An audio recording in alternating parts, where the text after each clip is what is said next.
When Andrew Jackson became president of the United States, our country took a positive turn and for a way of future success.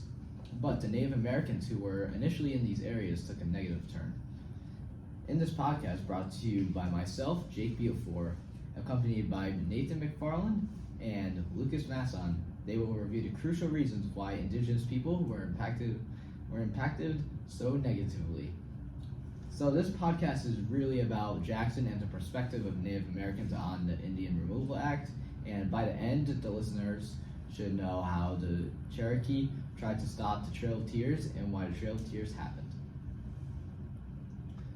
So we will begin with Nathan, who will be doing the Indian Removal Act caused the Trail of Tears. Here is his evidence. The Indian Removal Act of 1830, the driving force of the Trail of Tears, targeted particularly the 5 civilized tribes in the Southeast. As authorized by the Indian Removal Act, the federal government negotiated treaties aimed at clearing Indian-occupied land for white settlers. The Cherokee, Choctaw, Creek, Chickasaw, and Seminole were among these resettled tribes. How does this explain how the experiences and perspectives of Indigenous persons may have differed from those from the government? It shows that the government thought the Indian Removal Act was a good idea and a great opportunity to better America's future, but what they weren't taking into consideration was the Native Americans' perspective, which was having to leave their homes and traveling a distance that was unheard of for them.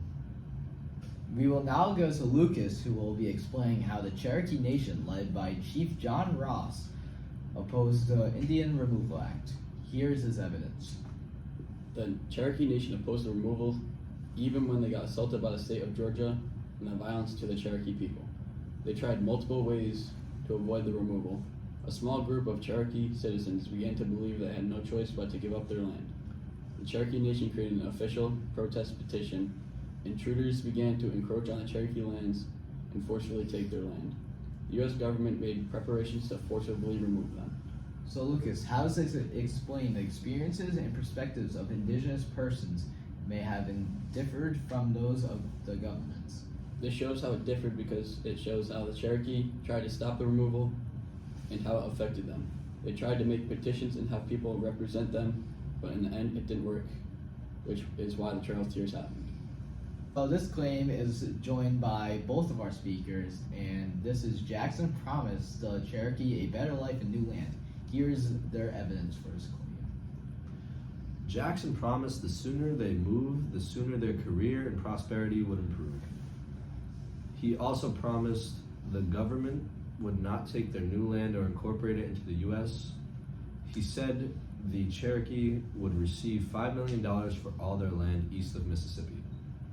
How does this explain how the experiences and perspectives of Indigenous persons may have differed from those from the government?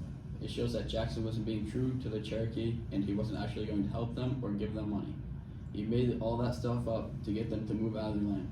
When some of the Cherokee didn't want to leave is when they started to be forcibly removed and get killed to get out of their land.